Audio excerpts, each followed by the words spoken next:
so we What's can happening? see. Okay, so as was already said, the focus of this presentation is abuse in marriage, right?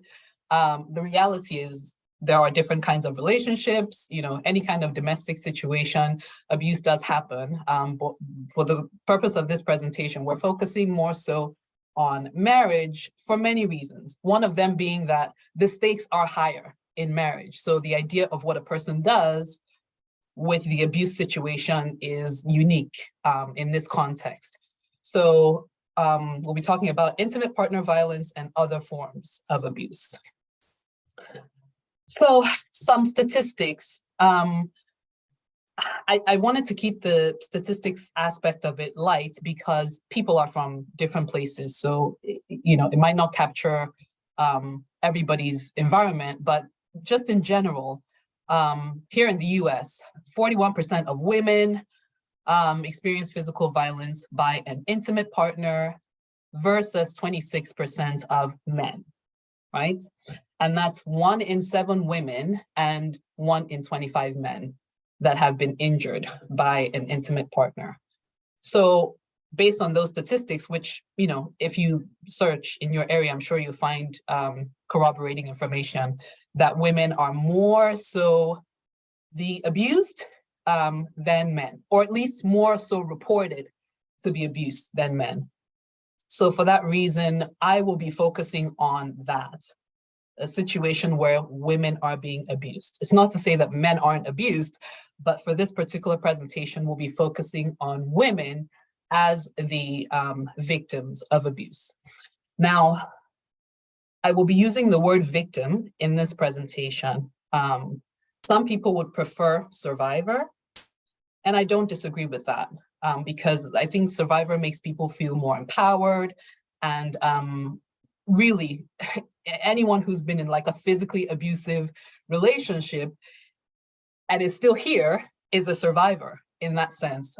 We know from what's been going on social media and just in general that many people have died, lost their lives because of the abuse situation. So survivor in that context, very much acceptable. But I will be using the word victim for 2 reasons. One of them being that it's a legal term, right? So if you're talking to the police is going to ask about the victim. They're not going to ask about the survivor, right? So in my practice, we really try to normalize that word because one of the things that we find is people shy away from it because of the stigma. I hear women tell me all the time, like, I'm not a victim. Oh no, I fought back. I'm not a victim, which is understandable. Nobody wants to feel less than. But we use the word victim to acknowledge to put things in perspective. There is the abuser and there is the object of the abuse. The object of the abuse is the victim in that context. It doesn't make you any less powerful. It doesn't make you less than, but it shows what is being done to you. And that's important as we go on in the presentation. People need to acknowledge what is happening to them so that they can then take action, right? So that they're not in denial and keep, allowing the abuse to continue. So for that reason, I'll be using that word. If anybody feels differently or disagrees, please feel free to tell me, share your thoughts at the end of the presentation. So one of the things I want us to keep in mind as we're talking about this is the sort of like foundation of any kind of abuse is control.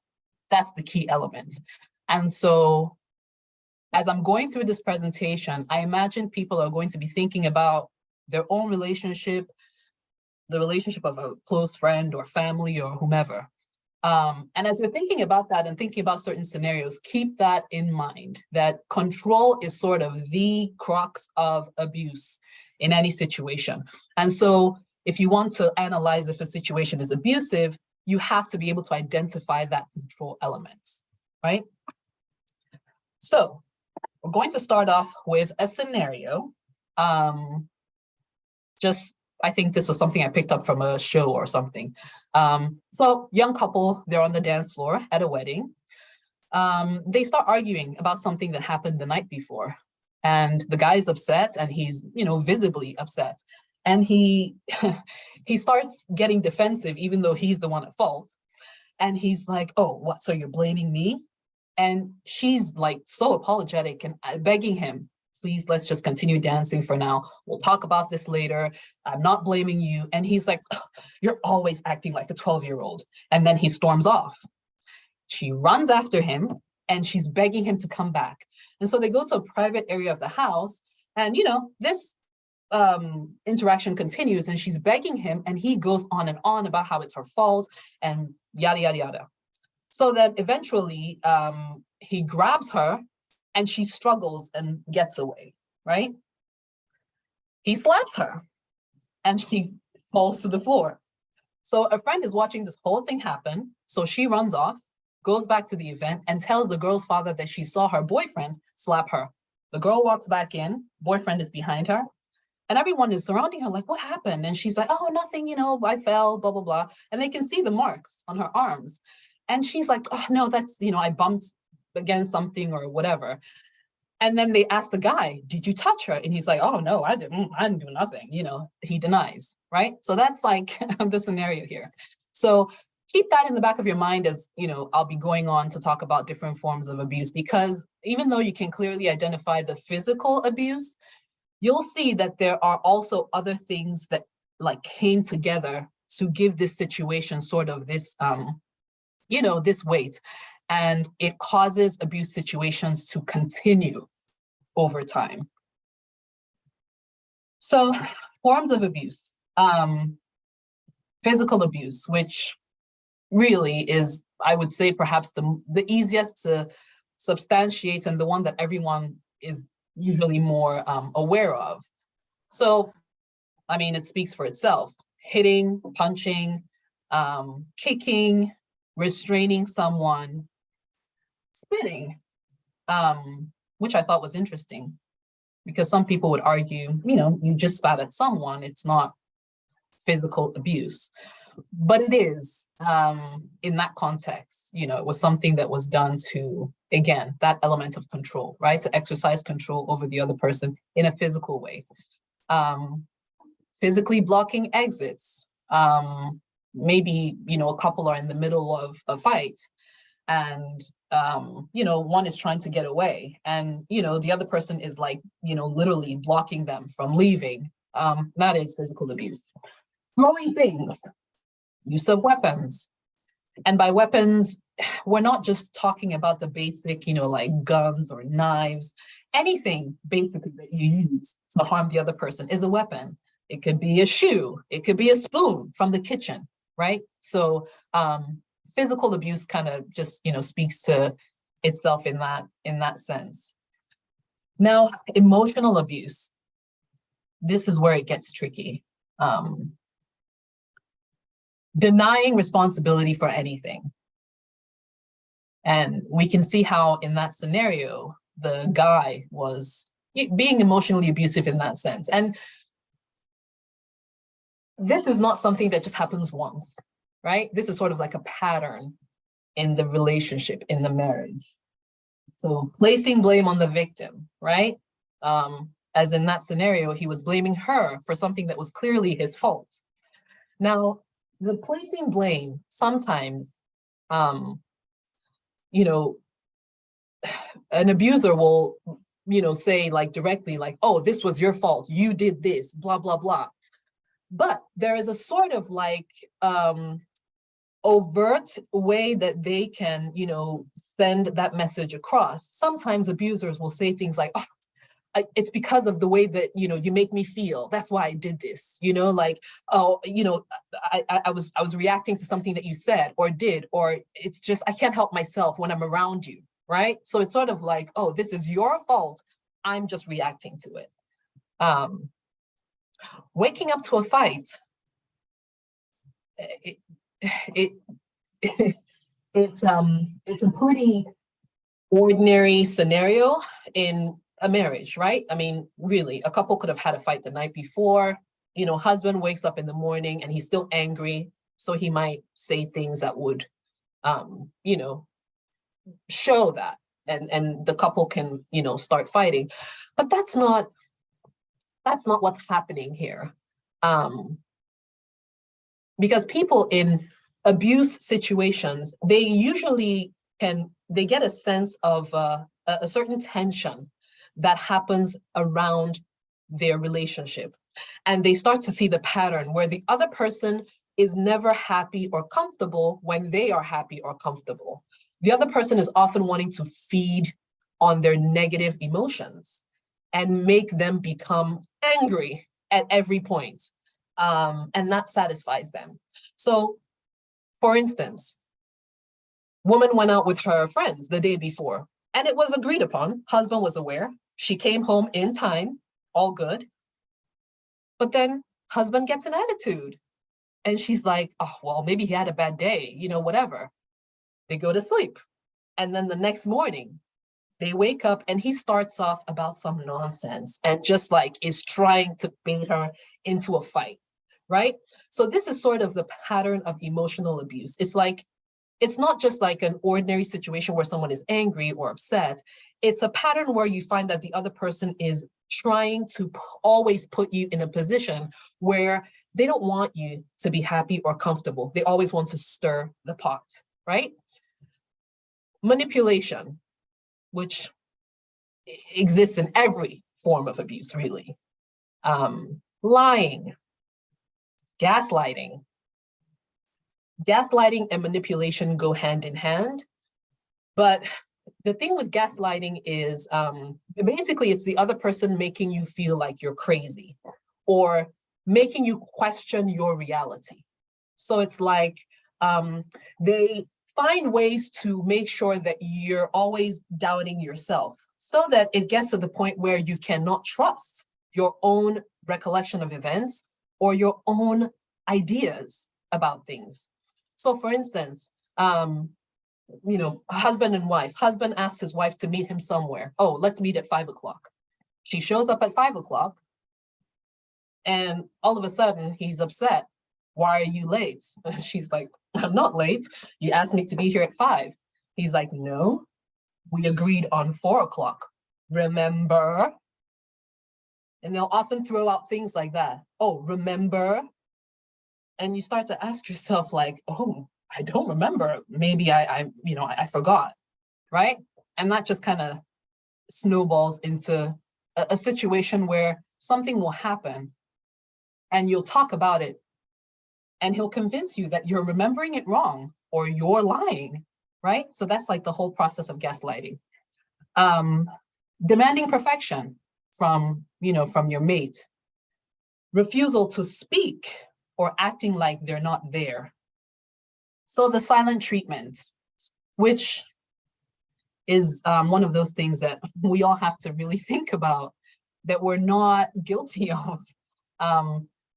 The silent treatment is different from couple has a fight, they're both upset and they take time, to cool off and they're not speaking to each other. That's not only normal, it's actually at some point recommended because you don't want to escalate the situation, right? So it's recommended when things start to get, escalated, take some time away and, perhaps you don't need to engage or speak to each other, but that's different. Silent treatment goes as far as there are, for instance, a husband quarreled with his wife and he won't speak to her for days, weeks, right? And sometimes the woman will have come back and begged and tried to pacify him and really is trying to engage and he's acting like she doesn't even exist. That's emotional abuse because again, the point of it is to control the other person. You want to put the person in a position where they feel less than, right? You make them feel like they're nothing. And eventually that will eat away at the person's confidence. And so the abuser wants to keep you in a place where they can continue to abuse you, right? So the silent treatment is a form of emotional abuse. Threats to scare you, threats of suicide. Many people are stuck in their relationships because every time they try to leave, the other person says, oh, if you leave me, I'll kill myself. And, nobody wants to have that on their conscience, so they stay, right? Restricting access to emergency providers. A situation where the person has been maybe physically abused and is trying to seek, help from a doctor or whatever, preventing them from getting that help. Verbal abuse, right? So saying things to belittle your partner, name calling, screaming at them, body shaming, mocking, talking over or not letting them talk, which truly we probably do most of the time when we argue with our spouses. But really, there's a certain line that, is crossed. For instance, couples arguing and the other person is trying to, get their point across. And then the other one starts, oh, blah, blah, blah. Oh, I'm not listening. Oh, blah, blah, blah, blah, blah, shouting over the other person, right? That's verbal abuse. Sexual abuse. And a very controversial aspect of that is marital rape, which is just one of those things. It's hard to substantiate, it's hard to talk about, it's underreported, because especially in the cultural context, Nigerian cultural context, to prove that that's a thing that happened to you is very hard. I mean, men laugh when they hear about this, the concept of a man raping his wife. It's like, the woman I paid for her bride price, rape, where? So it's like, why would you feel that your spouse, your husband, who is entitled to intercourse whenever they want, how can you say that they raped you? What makes it rape, right? And then some people too will use sort of a biblical argument, like, oh yeah, in the biblical sense, husband and wife are entitled to each other's bodies, so they're owed the marital due. So yes, whenever it happens, however it happens, who's to say that that's rape? But women know that it's a thing. And a very key element of that is the whole consent issue, which is always hard to prove in rape cases. Consent. At what point does consent stop, right? So even between a husband and wife, even though it's been agreed upon, if the intercourse gets to a certain point where the woman is clearly communicating that she doesn't want it anymore for whatever reason, and it's continued, then it gets into that territory, right? So we can talk about that more towards the end, but that's like a huge part of sexual abuse that I think now is starting to get more traction. People are talking more about it, but still it's not fully accepted yet. Denying affection or withholding affection from, your mates, again, control is sort of the key thing here. Pressuring or forcing them to engage in sexual intercourse, being rough without consent, threats to cheat or actually cheating. Other forms of abuse. I'm sorry, I want to see if I can scroll down for anyone who has their camera on, because I feel like I'm talking to myself. All right. Let me see, does anybody have their camera? Okay. Yeah, can you see me? Yeah, I can see you. Okay, I guess it's just you then. All right, cool. Okay, so yes, other forms of abuse. Social, restricting access to family and friends, which again is one of those things, right? Like culturally, there's a certain understanding that once you're married, you have to stick to your own family, forget about your biological family. Your spouse might start off like, I don't like this your friend, or this your friend is no good. But you start to see how they're really cutting you off from, your people, from your family and friends. Sometimes the person might not even do it in that, obvious way. They might insidiously like convince you that they want to spend all their time with you. Like, why do you want to go and visit them now? Just stay with me now. Yeah, let's just stay together. And they never let you go to be with other people. That's a problem. Dictating who you can spend time with, monitoring where you go, what you do, dictating when and where you can go anywhere. not letting you go anywhere alone, not letting you leave the house, denying transportation, asking details of where you were. And these things, I mean, really, to some extent are normal, right? Your spouse is entitled to, this information, but again, with that sort of like element of control, it becomes a problem. Cultural, isolating you from your culture or mainstream culture, right? Belittling your culture, using language to isolate.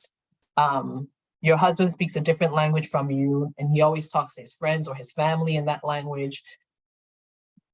Again, that's pretty normal, but there's often, that attempt to isolate in abuse situations where the person wants you to know that you are not included in this particular interaction, and they just want you to constantly feel that way, right? That's kind of the goal. Refusal to use language that you understand, threats to deport, use of religion to excuse behaviors, or culture, right? Oh, it's our culture. Denying access to cultural or religious community.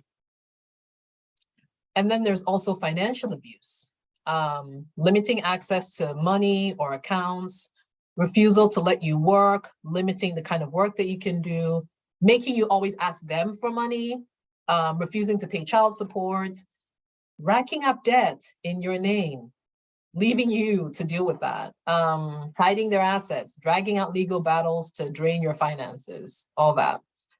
Technological abuse, monitoring your emails and texts, requiring all your passwords to all of your, technology, tracking your location. People have found trackers in their car, on their phone, demanding immediate responses. Oh, I've been texting you. Why didn't you respond? They know you're at work and you can't respond, but they're like, answer me now. Stalking you on social media, harassing texts and emails. Children and pets, using them as an object to threaten you, to threaten to hurt them or take them, harming them, kidnapping them, threatening to call Child Protective Services in the case of children. And then there's reproductive coercion, right? So sabotaging your contraceptives so that you can get pregnant even though you don't want to, pressuring you to get pregnant, threats to terminate pregnancy, injuring you. I'm sorry, I lost that. Causing injury. Causing injury to force a miscarriage, right? So that you lose the pregnancy. So then, identifying abuse, which is kind of the point where a few people are stuck because they don't even know if their relationship or marriage is abusive in that way. So what are some red flags that you can pick up on? Any kind of violence at any point, even if it's just once. Some people will say, oh, he just slapped me one time. Yeah, that should never happen. So that is an indication that you are about to officially enter or that you are already in an abusive marriage. Mood swings. Mood swings. When I was preparing this PowerPoint, I had to ask myself, because I can be a moody person, and I had to ask myself, does my husband feel concerned about my moods to the point where he's coming home and he wonders what kind of mood I'll be in? And he's concerned about what kind of mood I'll be in. That's an indication that you are living with an abusive person. When your mood swings get to the point where the other person, and this is something I always hear from my patients, oh, I'm going home now, I don't know what mood he'll be in. And you're worrying about that before you get home, right? Home is your safe space, and you can't comfortably enter your safe space because you're worried about your husband's mood. That's a red flag. Placing blame on partner, somebody again who doesn't take responsibility, who always feels it's their partner's fault. Not taking accountability or making any efforts for change. Teasing you, putting you down in front of other people, in front of friends, and it's like supposed to be, funny. Playing in a way that results in injury, rough play, that's just like, not wanted. Trauma responses. And by that, I mean,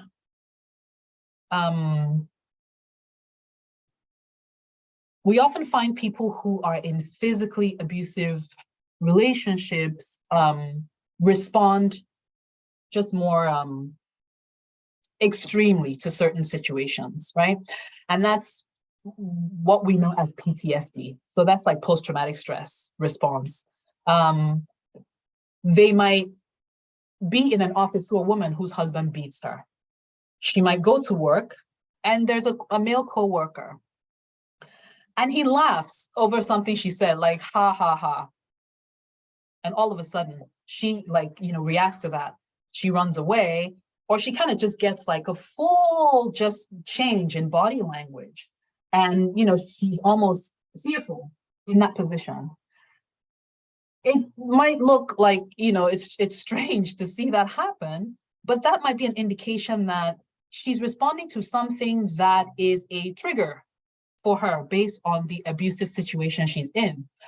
Perhaps her husband laughs just before he starts to beat her, right? So laughter like that can become like a trigger, in which case, it's a trauma response.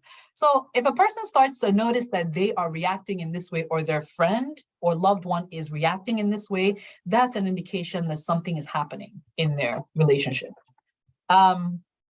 History of family abuse, or history of past intimate partner violence. So somebody grew up in a household where dad beats mom.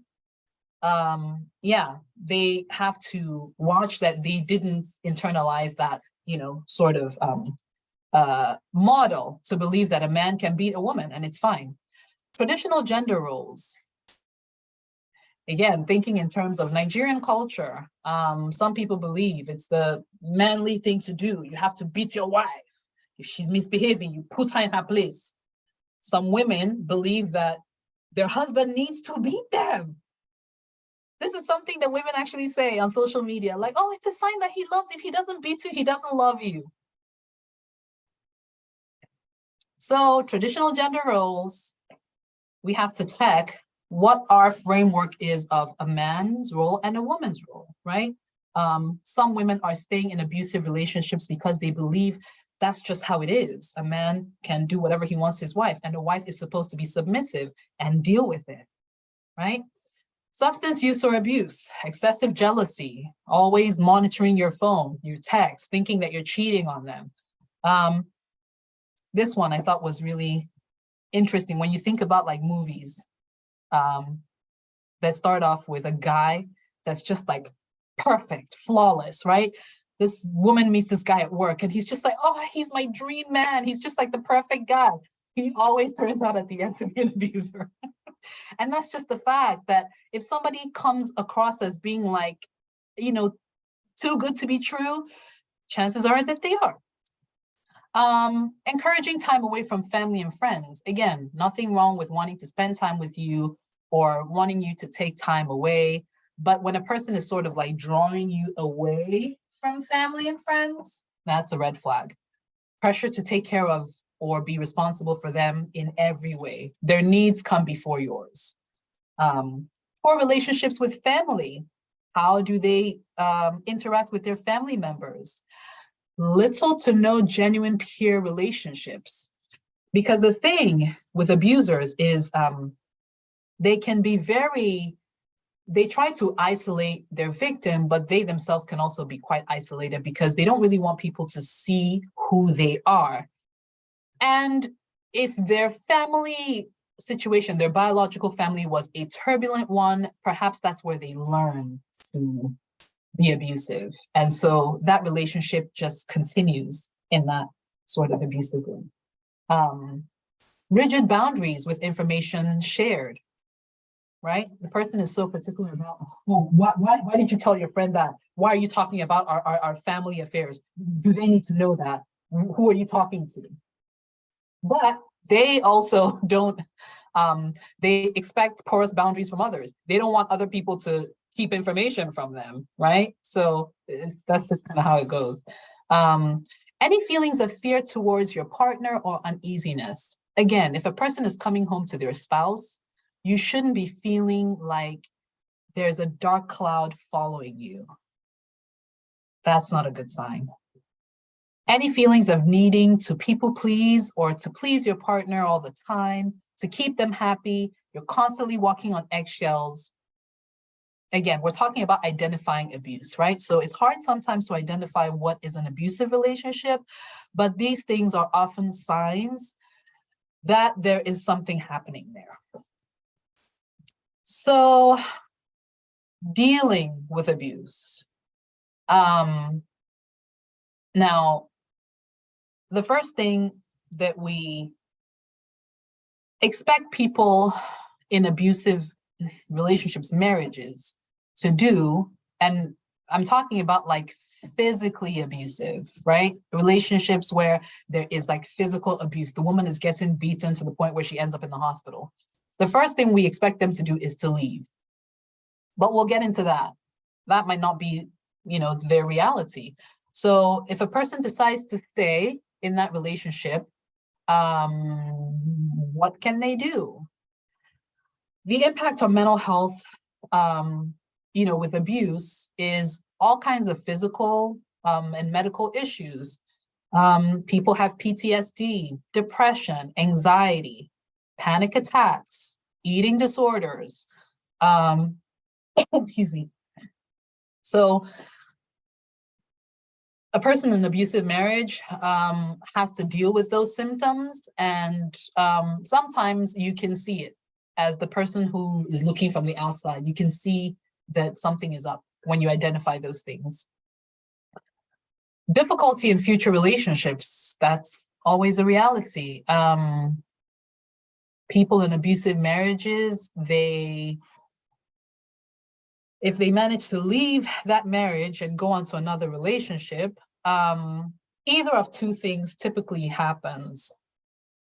One, either they themselves become the abuser because that's what they are used to, and they have that opportunity then to be to exercise power and control over the other person, which they didn't have before. And that can be very enticing. Or they can reenact their trauma, right? So people sometimes leaving one abusive relationship will go into another relationship and create a situation where they will again be abused because that's what they've learned to cope with. That becomes their norm.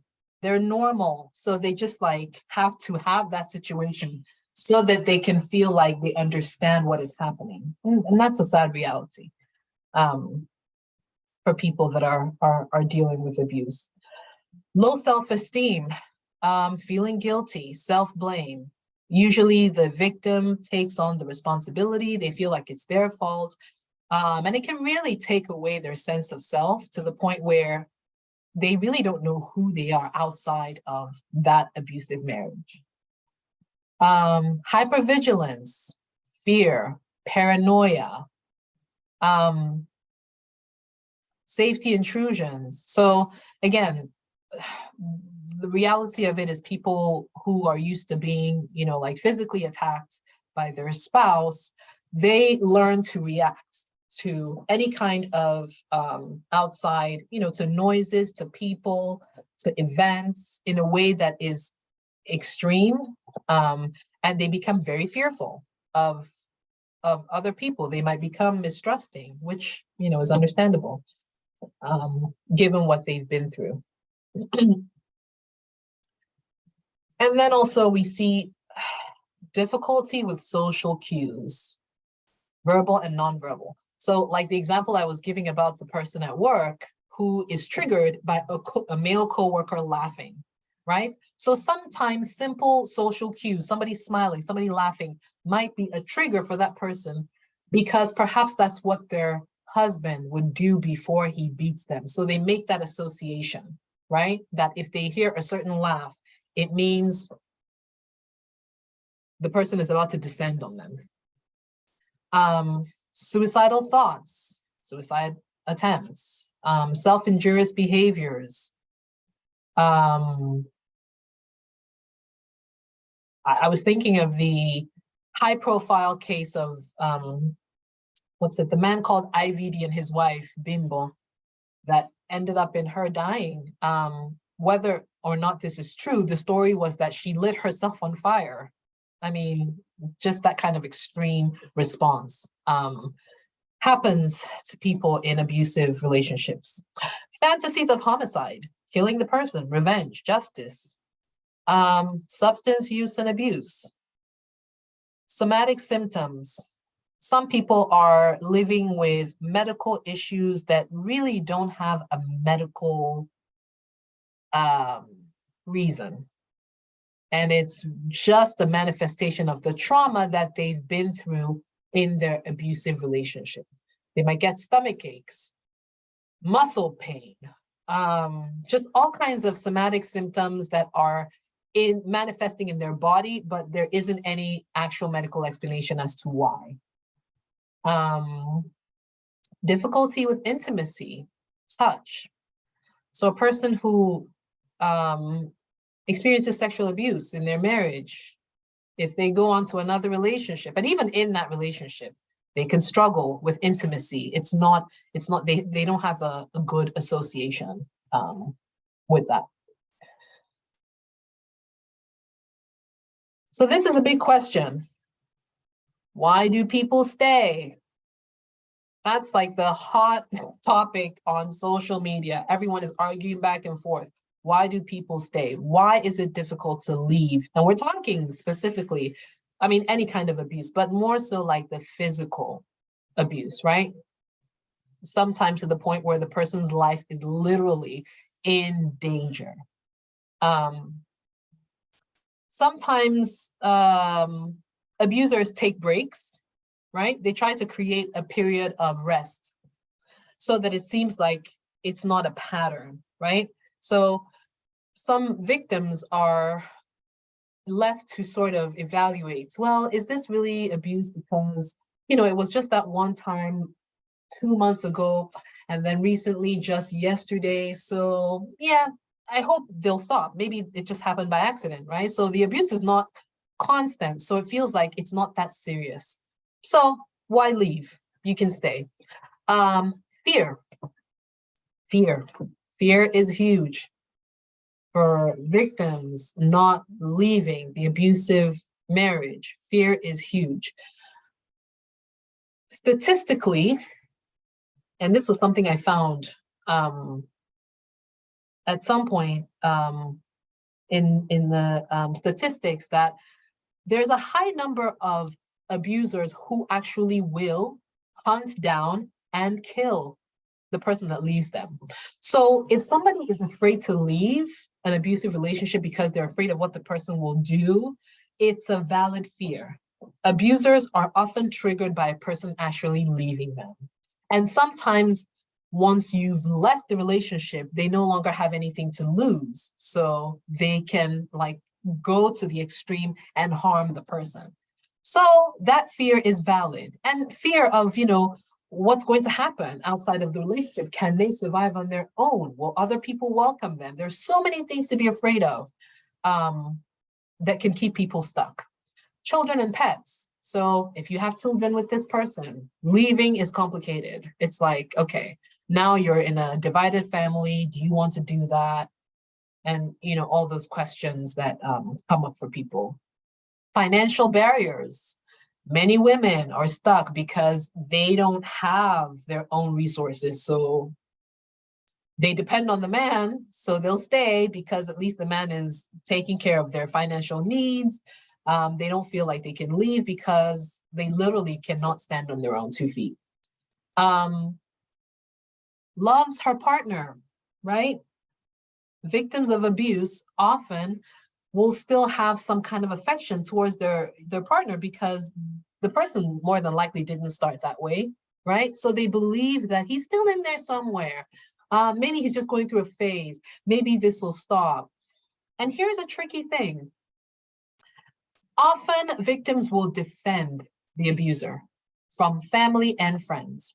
So sometimes you're talking to this person like, you need to leave. Look what he did to you, like literally bruises on their body. And they are defending the person. Oh, but he didn't mean it. He was just upset. Sometimes it's because of that love that they have for the person. They don't want to see the person cast in a negative light, right? Dynamic of Jekyll Hyde. For some people, that's the dynamic that they're used to. Dad comes home, he's all happy. Next thing you know, he slaps mom and starts beating her. It's like, that night and day transformation. Some people are used to that from their, their history. So they create that, same situation in their family. Blaming oneself. Excuse me. Just taking on the responsibility for the abuse. Blaming oneself, not seeing, and it says, blame her, not him. Don't see what she says. So other people blaming you, right? It's like, you're a woman. What did you do to set him off? He beat you. What did you do? That's the first question. Blaming you. So for that reason, some people don't even want to deal with it. They're like, yeah, that's fine. I'll just stay. It's not a big deal. History of witnessing domestic violence. Again, one's family and upbringing. Threats from partner, whether it's threats to them, to the victim, or threats to themselves, like, oh, I'll kill myself or I'll kill you if you leave. Promises from partner, if you stay, I will change, I promise you will see a difference, blah, blah, blah, right? Disability or mental health barriers, language barriers for people in, other countries. They perhaps, the man brought them from Nigeria and they are depending on him to, navigate the society. If they can't even speak the language, where are they going to go? Legal and immigration barriers. Again, if you're living in another country, this might be like, just what would keep you stuck. Nowhere to go. You have nobody, you're isolated. Also, nobody believes you. Right? Again, in our culture, it's often the case that women are, it's downplayed. Oh, you're exaggerating. It's not that bad. And this one was very interesting. She doesn't know it's abuse or it's wrong. Many abused women, many victims of abuse, again, back to what I was saying about using that word victim, many women in that situation don't know that that's what's happening to them. And it's, it's true for like emotional abuse and certain other kinds of abuse that are hard to prove. But even when it's physical abuse, they don't know, they cannot name it as that because they will find other ways to explain it. Oh, it's just normal. Oh, we were just fighting. Oh, it's just, like, okay, yes. Oh, and he beats me because, he was upset. When they hear that word abuse, it kind of takes them back like, oh, okay, is that, yeah, that's what it is. So some people don't even know that it's that bad. They are somewhere in their minds in a kind of denial. So they don't leave because, it's not that bad. Mental health barriers. Failed attempts to leave before. If you've tried before and he caught you and you couldn't leave, you might not want to try again. Partner knows people in power positions, right? So somebody in government or somebody who has an important job. Beliefs about marriage or commitment. Does your religious belief permit you to leave your husband, right? What do you understand about what your options are in that scenario? So, still on the issue of dealing with abuse, we talk about safety planning. And that applies to whether or not the person is leaving the relationship, right? So even if the woman decides to stay, how can she protect herself? And if she decides to leave, what does she sort of need to start doing? Important papers to have, or at least have a copy of: keep your marriage license, any kind of title, deed, paperwork that has your name on it, birth certificates for yourself, your children, medical records, medication prescriptions, things like that. it's good to have. Keep spare keys, with someone. Have a trusted person, keep these things for you in case you decide to leave. Spare keys, money, change of clothes. Keep a record of the injuries, photographs, right? Documents the injuries and things like that. Start making inquiries about what is available in your area. Are there shelters? Where can you go? How can you protect yourself? What are the laws? Teach your children to go to a neighbor's house or call the police to stay safe. And I was thinking about that case of IVD and Bimbo. I remember seeing the video when they kicked the kids out of the house. I think he kicked the kids out of the house. And they were walking in the streets, and a neighbor found them and took them in. Thankfully, that happened. Those children would have been in danger if nobody had taken them in. So teach your children from the get-go, if a situation like this happens, who can they go to? Can they call the police? Develop a code word, right? I was watching a movie. This woman came up with a word. She said she would say game on to her daughter, and her daughter would run and hide. So something like that to protect the kids. Tell someone you know and trust about what is happening. This is hard. People don't like to talk about their abuse because, again, are they going to be believed or supported? So share your safety plan. Talk about it, talk about it, talk about it. Develop a kind of signal. If the neighbors or, somebody is close to you, can you maybe send them a text message that will tell them what's happening? People will flicker their light switch on and off, and the neighbor knows what's happening, and they'll call the police. If things start getting crazy in the house, find a place to hide, or at least to be, that has the best access to outside, right? Maybe go to the living room. Don't go to bathrooms, bedrooms, kitchens, places where you'll be stuck, right? Find a place that has outside access. So finally, healing from abuse. The reality is that if a person stays in an abusive relationship, they cannot start the healing process. They need to leave first to be able to start healing. That's the fact. So if a person is stuck and they are, resisting the idea of leaving, feel free to, to encourage them to leave so that they can start the healing process. Healing starts only when there's no more abuse. They need to recognize their triggers, right? Recognize the things that are affecting them, given their history of being abused.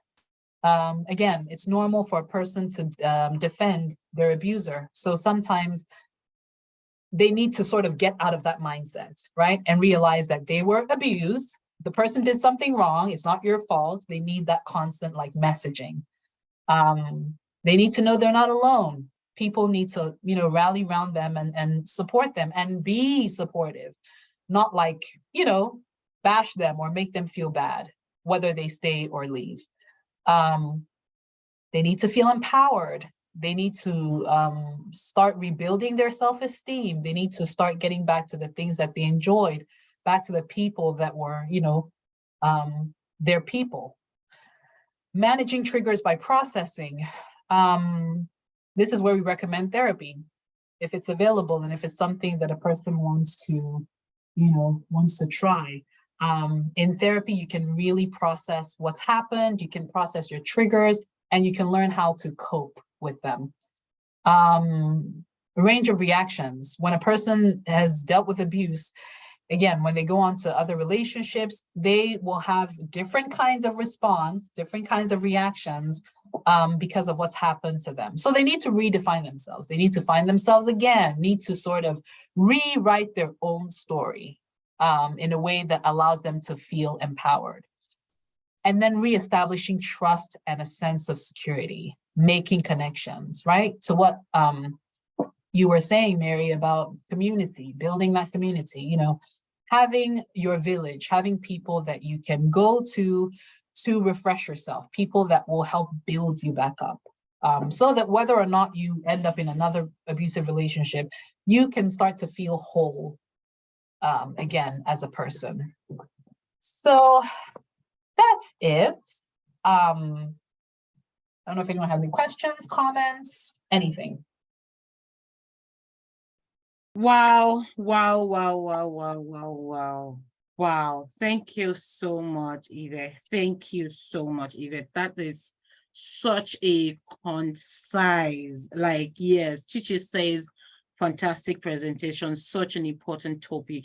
Ladies and gentlemen, let me see your comments. How has this session left you? Like, how is it leaving you? What do you feel? Just express yourself in the comment section. Let me know exactly, what the session has done for you or what it is doing for you. Are you getting enlightenment? Are you getting educated? Let me know in the comment section. I want to see your comment if you have been listening, since this, teaching started. I feel like we were in a class. Honestly, like it was like we were in a class and, a lecturer is just right there at the board, breaking these things down, explaining it to us. And it's shocking that, there are even some persons who are in an abusive situation and they don't even know. You see, like they feel like it is normal, like it is normal, and then they're even justifying it. It's one thing for you to know that something is wrong, then you can, want to seek help, want to talk to people. But what do you do when you don't even know that it is wrong? You don't even see anything bad in it. You see what I'm saying?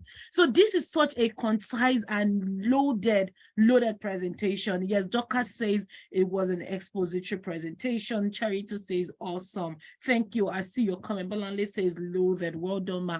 Thank you. I want to see more comments. We're over 20 of us here. I want to see more comments. Thank you. We're going to go right into, the question and answer, part now. Thank you so much, V. Thank you.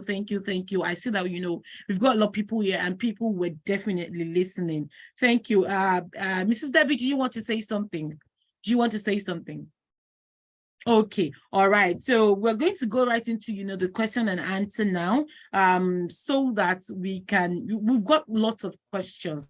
Some persons have sent their questions in. However, we want people on this call, we want to give that opportunity first to people on this call. Okay, so please, if you have questions, just let me know. I'll let you unmute your mic so that you can ask your question. As a matter of fact, I want people to actually talk to, our guest. I want you to engage her, like ask her question. She's an experienced person. Okay, she's got a lot to share. I have a question, and I'm definitely let me take the lead. Okay, Jennifer is raising her hand. Jennifer, thank you. I've noted that. Thank you so much, Jennifer. I'm going to come back to you. Okay. Let me see. Do I have more people raising their hands?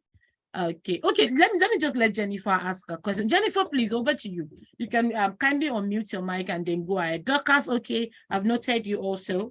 Jennifer, you have the floor. Hello, can you hear me? Yes, perfect. We can hear you. Okay, thank you so much, Debbie, for organizing this event. This is amazing. Thank you so much, Yvette. Thank you to our wonderful hosts. You three are amazing women, and you have blessed us this evening with a detailed and fully packed and loaded presentation. God bless you. So my question is for Yvette. I'm wondering if you can advise on a situation where a woman who is in a domestic, in an abusive marriage that pretty much has everything that you have described as an abusive marriage, and the woman she knows the cues. So, she walked towards exit in a way that the man didn't know she was trying to leave, so she just indirectly made him feel like they don't get along, they fight all the time, and all of a sudden he serves her a divorce, right? So now she wants to leave, and all of a sudden she's feeling the divorce is going on, it's progressing, but all of a sudden she's feeling like, okay, maybe there are some things she could have done better, like you said, sometimes blaming oneself and feeling bad, like, okay, what if this, what if that, what if we'd have tried marriage counseling? So my question is, what if in the middle of the divorce, the abuser comes back and the abuser is apologizing and love bombing and saying, oh, that they can take the marriage counseling class and they can take whatever whatever he would agree to do, whatever is on her list of things to do, like stop maybe taking drugs, and maybe stop taking, of which we all know that that will probably not be very easy for such a man, right? So what would you advise this woman to do if the man comes back and says that he's sorry and he will take marriage counseling, he will stop drugs, he will take anger management class, he will do bobo tibo? We know some of these men can promise, and especially the narcissist ones. So what should the woman do? Should she proceed with the divorce, or should she give it a second thought and a second chance and listen to him? Would he actually change? Being you're a psychologist, I believe you already have encountered most of these things, and you already know what would be the next move of the abuser. Will he further abuse her when she comes back and look for a way to lock her in and not allow her to go, whatever the case may be? I don't know. So that's my question. Thank you. Thank you. That was Jennifer. I'm sorry. I'm just real quick. I want to make sure I'm not missing something. Mary, you asked me to give back. Yes, just make Sorry. just make Deborah the host. Just click Okay. make host.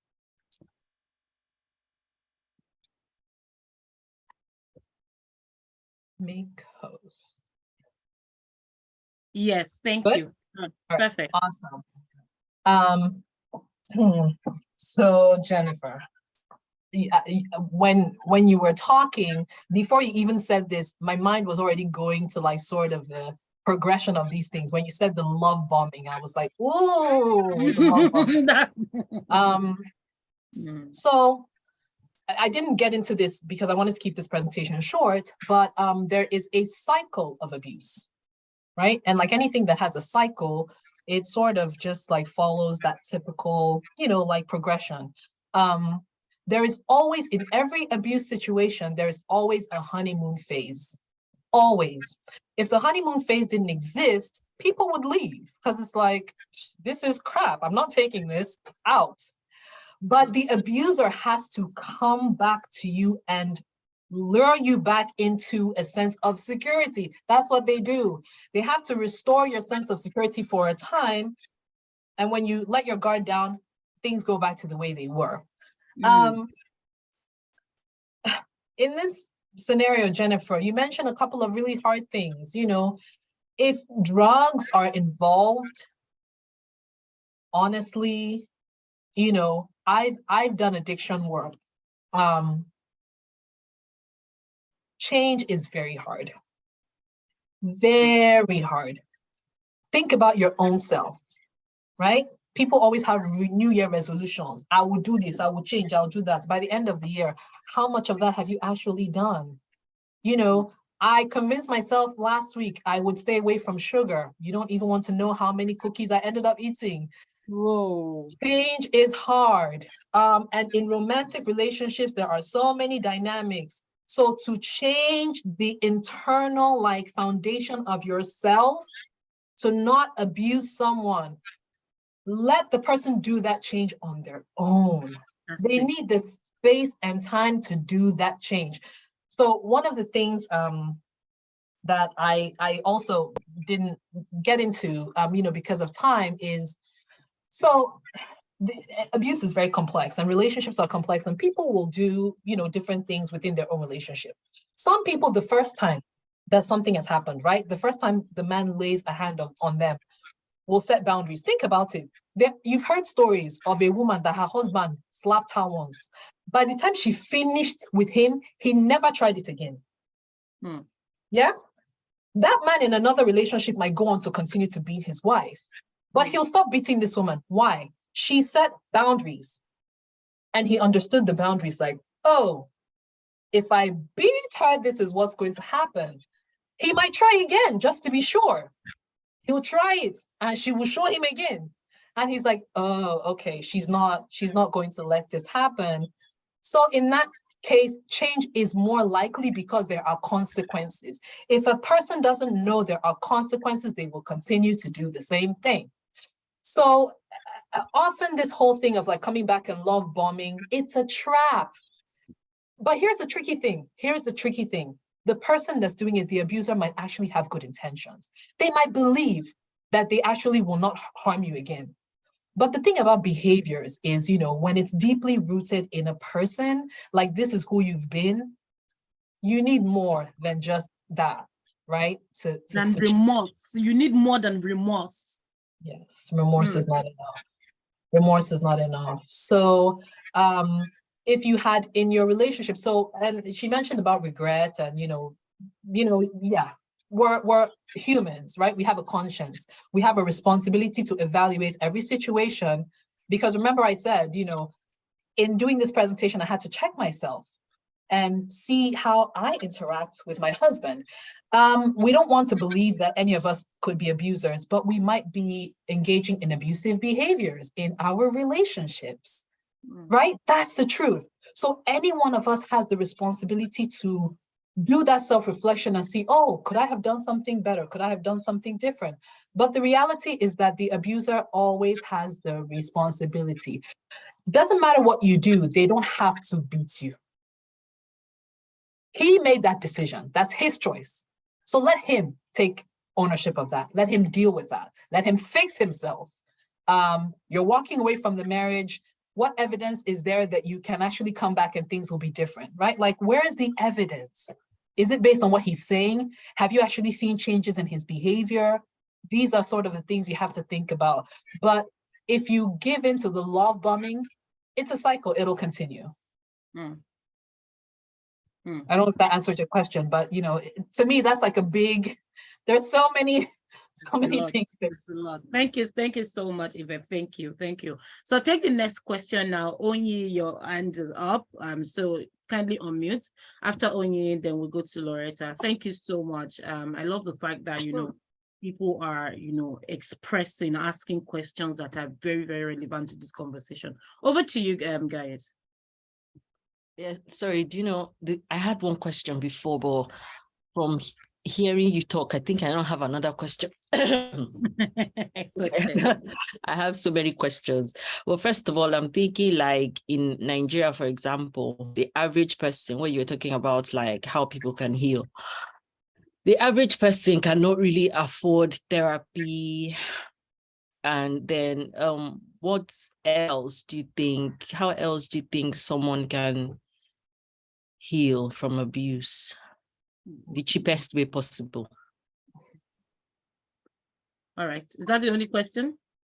I have plenty, but let me answer this one. Okay, you know what, just ask your question all together so that you can address them all together, and then so that I can let other people also ask. Yeah, I wanted to also ask about how talking about different types of abuse. Thank you so much again for your presentation, because there are so many things now that I've learned I did not really consider to be abuse before, but I now know. But you see, like how, okay, you and somebody are struggling, right? And then the person is, punching you and everything. And then in your own defense, you push the person back and the person now maybe hits his head on the wall or something. So you have done something physically to affects that person. Yeah. So does that count as abuse on your own part? Yeah. Good questions. So let me talk about that first before going into the second part, because I feel like that's more, there are just so many layers to that. I mean, self-defense is a thing, right?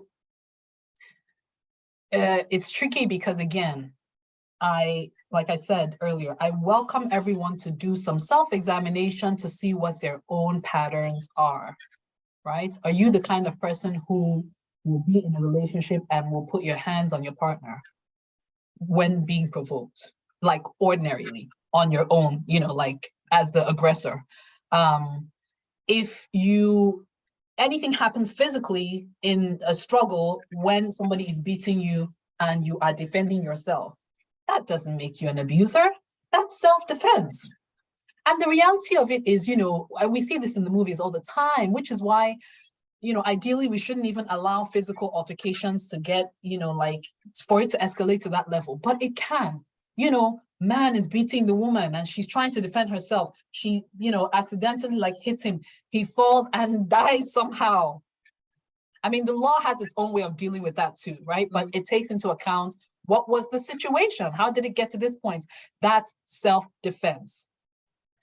A person who responds to arguments, any kind of confrontation, any kind of issues in a relationship by physically doing any of these things that we've talked about as, physical abuse to the other person, whether it's the man or the woman, is an abuser. I mean, that's just the fact. The person is exercising control over the other person by being physical. That's different from self-defense, right? Yeah, like we sorry. have. Sorry, can I let me just ask? Yeah, I understand self-defense, but what if this happens? So in the afternoon, the guy beats her, and then he goes to sleep at night, and then she comes at night and now stabs him. She's angry because of what happened in the afternoon, and now she's stabbing him in the night. So what's that? Is that self-defense? What's her goal in stabbing him? Well, he's been beating her for years. So it's like no. So but that's my point. What is going to be the outcome of stabbing him? What will happen to him? He'll be hurt. Remember, I said from the beginning, the element of control, right, from the person who is the aggressor, who is the abuser, is very important. It might not be and let's separate things here. We're not justifying anything. I mean, if this goes to court, there will still be arguments on both sides, right? The person is still going to be accountable. It's still going to be culpable. You stab somebody and you kill them. But what led to it? That's not abuse. That is you committing a crime, right? Because what was the intent? And that's why I asked, why did she stab him? Where's the control element there? Right? It's still, she's reacting to him abusing her. So that doesn't constitute abuse. That's a bad decision on her part, because that's going to end up possibly taking his life or whatever. But the reality is people react to abuse in different ways. But the abuser still takes the responsibility for being the one who creates that pattern of control and putting the other person in a place where they then have to, react that way or whatever. Sorry, I wanted to read a comment. Someone was saying something about premeditated. Yeah, it's premeditated. Once there is premeditation, no longer self-defense, right? But it's not abuse in that sense. It's not abuse. And then to the question of how a person can heal without therapy. Honestly, because of the time that we live in, there are many resources available to people. People take courses on the internet. They watch YouTube and become experts on different things, right? So the internet is where a person can get, they can get therapy for free online. But if they don't want to do therapy, there are so many different things that they can do. But some of the things that we always in my practice, I always sort of work through with patients, there is sort of building the external protection for yourself, but there's also the internal change that needs to happen. The victim of abuse has to reconstruct their sense of self. That is, it might be done more wholly in therapy, but it can be done by yourself. Whatever context of, people who are religious, who, read the Bible, who have their own, community in that way. Go back to the roots, find yourself, find out what are some traits that you have that made it possible for this abuse to continue, right? For instance, some people are very, they have like a calmer temperament. They're very vulnerable and very easy to manipulate. So when an abuser identifies that, they love that, they latch onto it, right? And then they suck that just, into the relationship. It doesn't mean that it's your fault for being the way that you are, but the reality is, can you start to set boundaries in relationships? You have to work on that. You have to work on then being not a pushover, but setting boundaries, right? So doing some self-work to figure out what were maybe some traits that made it possible for the abuse to start and continue, work on that on your own. But you need the community. I mean, that's just a fact, right? You need the community. You need your family, your friends. You have to rebuild relationships. The abuser probably cut off those relationships because they wanted to keep you stuck. You have to rebuild those relationships that are good, not the ones that are also abusive or unhealthy. Rebuild good relationships. Build new relationships. Find a network. You can always find a network. If it's online, people go to support groups. People go to their church groups, right? Like just some kind of network. But there needs to be internal work. And then, who are the people you surround yourself with? Are they healthy? Are they people that will model healthy relationships and not abusive relationships? Because there are some, relationships of like friends that is also abusive. So it's like you have to reconstruct those things externally to make sure that it's not, again, going to, force you into another abusive relationship. Thank you. That Thank answer you. your question? Thank you, ma'am. So I just want to move first. Dorcas, I see that your hand has been up in the comment section. Please, could you kindly unmute and ask your questions? Okay. Oh yeah, I see that your hand is still up and coming. Okay, good evening. Hi, good evening. Please, can you speak up? Okay, good evening. Lawrence, I'm coming back Madam to you, Yvette. please. Okay, good evening, Madam Yvette. Thank you very much for the session. It was an amazing session. But I just have a few questions. Mine is about the behaviors, some of the behaviors. I'll give you, for example, let's say you have an idea, a lady has an idea about what she wants to do, and she's sharing it with her partner. Do you understand what I mean? And then the partner goes blah blah blah blah blah blah. How do you take that? As in, the partner goes blah blah, and then you're drawing the partner's attention to that. Come on, I don't like that. Why will you just shut me off in that manner? And it keeps going on, and then along the line, the lady now decides to say, okay, you know what, I won't share my idea with you any longer because it's as if you're shutting me out. You don't want me to talk. You don't want me to share anything with you. How does such a lady handle such a thing? Okay. So, Dorcas, you started off, first of all, creating a scenario where she lets her partner know her boundary, right? So you've let the person know, I don't like this. This is how it makes me feel. And then you go a step further to say, if you continue to do this, here's what I will do, right? So it's very important to communicate those boundaries. When you communicate those boundaries, it's important to act on those boundaries. It's kind of like with children, right? They always tell us with your kids, you tell them, if you do this, I will beat you. But every time the child does it, there's no consequence. The child will keep doing it, right? It's like, yeah, what's going to happen? Abusers always need to see that you have boundaries and that you will follow through on your boundaries. They don't like that. What they want is for you to keep, it's control. Like, they just want to put you in a position where they set the rules, right? And you follow the rules. So when an abuser sees that you will act and show them that you see this line, you will not cross this line. If you cross this line, here's what I will do. First time they see that you follow through on your boundaries, they're like, okay. That way they know that they cannot write the story the way they want. They know that you have the power to react in a way that they will not like. So you say, if you do that again, I'll stop talking, I'll walk away. You have to find a way to follow through with that. As humans, we learn by, really from in real life, like situations like role play, right? First time, second time, third time, he'll get the message. Will he stop it? Maybe not. But guess what? When you continue then to react that way, something will shift. Something will shift. So it's important to keep those boundaries. State your boundaries and follow through with your boundaries. Thank you. Does that make sense? I hope that answers the question. Yes, please. Thank you. Thank you. And I see the comment section. Honestly, this is such, Please, I was going to say, everybody read the comments, because I'm like over here trying to read the comments. There are really good comments here. So please, other people have good recommendations.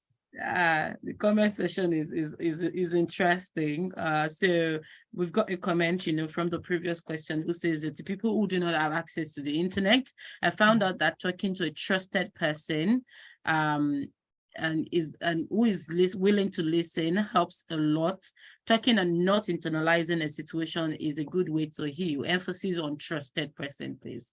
Emphasis on that. Don't go and talk to somebody that will trivialize it for you and say, oh, it's not just ordinary slap. Well, even me, my own is even more than your own. There are people like that. Okay, so be sure you're talking to the right person. Okay, so then as a follow up to the last question, guys is saying that then they will use I hate feminists to try and guilt trip you. Don't let nobody put you in that fix. Okay, thank you so much. Lorenta, over to you. Your hand has been up. You have the floor now. Lorenta, are you there? Please, can you? Okay, good evening. Yeah, I'm here. Good evening. Yeah. We can hear you. Hello. Okay. I'm going to ask this question because my cousin has been going through this. Currently, we went to the Ministry of Women Affairs, and from there went to the Ministry of Justice because she was denied access to her kids despite the old issue she's been going through, this mental torture. And we never believed her because we thought she was the one with the problem. The guy looks calm, gentle, respects everyone, gives and all of that. So we couldn't really pinpoint what the problem is. So everyone was like, she must be the one that has problem. She's the one. So everyone was just crucifying her. So it had to take us time to really listen to her and then get to know, it might be she made a statement that whenever he sees anyone, he acts normal. And then give statements that will make her react. And when she reacts, everyone around feels she's the one with the problem, not knowing that it triggered whatever they might have seen as at that time. So then she left the house, and the man didn't grant her access to the house anymore, took the kids from her. So we had to take some steps to ensure that they release the kids to her. And he made a statement. He said she has psychological issue, that she's mentally unstable, that we should go and take care of her. She's mentally unstable. Or like, how did she get to that level, mentally unstable? So we called her in again, asked her some questions. She said she's fine, nothing is actually wrong with her. Then she said she's not going to release those kids, that if the court, Lagos State wants him to release the kids, then the first thing he needs is for them to carry out an evaluation on her, that they really need that result from the psychiatric hospital, that he knows what he's saying, that she's mentally unstable. So we had to tell her to go on and carry out the test. The result came out and she's perfectly fine. So they asked him to give the kids to her. And currently he refused to release the kids, despite they asked him to give the kids to her. Now he wants to have a meeting with the family. He wants her to come back to the house for the sake of the children. What should she do in this case? Thank you for your question.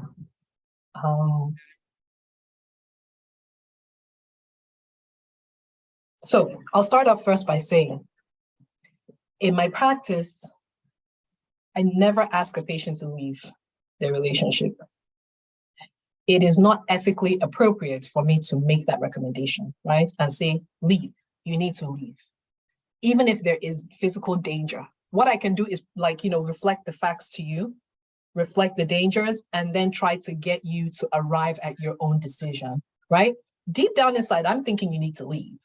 But what I try to do then is empower you to the point where you make that decision. And that's always important, because when a person successfully leaves a relationship, that's not the end. Sometimes the trauma of abuse follows people, like a cloud, right?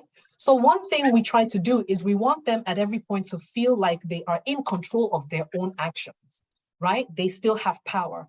So the hope is that when they're trying to heal, they can really then find themselves in a way that will allow them to avoid any other abusive relationships, but also take responsibility for whatever they may have done in the relationship, but also leave responsibility for the person who is the abuser, right? So I say that because people often, like they want you to say, oh, this person needs to leave or needs to not go back. The reality is, I mean, as a friend or as a sister, you can say that, right, to your loved one. So that is her decision to make. But a couple of things that you mentioned, I wanted to really just touch on. And it never fails, right? It's the whole like charm of the abuser. Abusers are often very charming. They have to be, because they have to convince everyone that you are the problem, right? So they'll do the gaslighting to you, but they'll gaslight other people too. So as an example, this is one of those things that people might try to do and say, oh, it's harmless, but it's a very weird sort of, behavior. They will call your family and friends when things are going on in the house. They'll call your family and friends. Oh, yeah, she's not well, she has been under a lot of stress lately and she's just acting funny. So I just wanted to talk to her, help her, right? They cast you in this light as like, oh, something's wrong with you. They are only concerned for you. That's part of gaslighting that they do, so that they can create that situation where you have nobody to tell, or at least you feel you have nobody to tell. They will isolate you and leave you on an island by yourself thinking you're crazy, right? So that's a very common, in fact, that is the food. That's what their abuse feeds on, right? That charm to other people and then convincing you that you're crazy and then working around that. It's always tricky when children are involved, always tricky. And culturally, people will say what? Oh, woman, for the sake of your children, stay off for the children until you end up in the ground. Then it's, oh, why didn't she leave? Right? So it's like society has its expectations and its recommendations for how you should deal with that. And it is tricky. It is tricky because children are they are collateral in any relationship, in a marriage relationship especially. They are collateral because some women have the fear of leaving their children with the abuser. So they come back so that they will continue to be the object of the abuser's aggression and not their children. I mean, that's just sad. That's just sad because the woman's intention is, it's correct, right? As a mother, that's what you would do. You would protect your children at all costs, even if it means going back to the abuser. So we have to keep these things in context, right? And we have to understand why people make the decisions they make. It might not sound right to us, but sometimes there is an actual logic to why they're doing what they're doing. So I won't say she shouldn't go back to the man. No, she should go back to the man. I can't say that. But the reality is, if she goes back under any assumption that things will change, she should think twice. Yeah? Because again, remember we talked about safety planning. Some women have decided, okay, they will stay in the relationship, but here's what they will do to protect themselves and to protect their children. Until the day something actually happens that becomes so bad that everyone can see what's wrong, and she then has a perfect opportunity to leave, right? That's the thing. When people are in an abuse situation, you might need to give them time. They might themselves be planning to leave. Keep planting the seed, right? Keep planting the seed, keep supporting them. For people around, I always say this, when I'm talking to my patients, I want to know what the people around are telling them. Let your people be people that are encouraging you. Say, see, okay, you want to stay. It's your decision. But just know, any day you decide to leave, you can come to my house. I already have your things here. You don't even have to think twice. If you don't want to come to my house, here's where you can go, right? So you, as a person watching this, you say this is your cousin or your sister, you need to be telling them these things. Assure them that there is a plan B. There are other options, right? So that the day it will shele, that something ground shaking will happen and they decide this is it. other things are in place, especially with children, right? They have a safe place to go. So, I mean, it's her decision whether she goes or not, but what are the facts she's working with? Why would she return? Is she returning to protect her children? I wouldn't tell her not to under those circumstances, because that's the reality of motherhood, right? A mother will do whatever she can to protect her children. But is she returning to the relationship then to re-strategize how she can take her kids and leave? That's a different thing. But if she's going back expecting that, oh, the man has promised her that he will change, and so she's going back thinking he will really change, I mean, that's a different conversation. I don't know if that answers your question. Wow. Wow. Yes, that's fine. Thank you.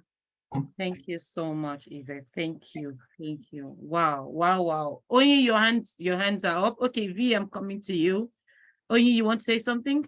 Let me know. Let me know. Sorry, let's V go. I'll go after her. Sorry. Okay. Okay, V, over to you, please. Yeah, thanks, Yvette, for this very wonderful presentation. I really don't have a question. I just wanted to, highlight what you mentioned when we talked about red flags to identify when you're experiencing an abusive behavior. And I think one of the things that struck me was when you mentioned, your partner belittling you. And I see it's common most times, especially with Nigerian couples, when they're having an argument and as opposed to addressing what the issues are, they start exchanging insults. So calling each other names, you're stupid, you're an idiot.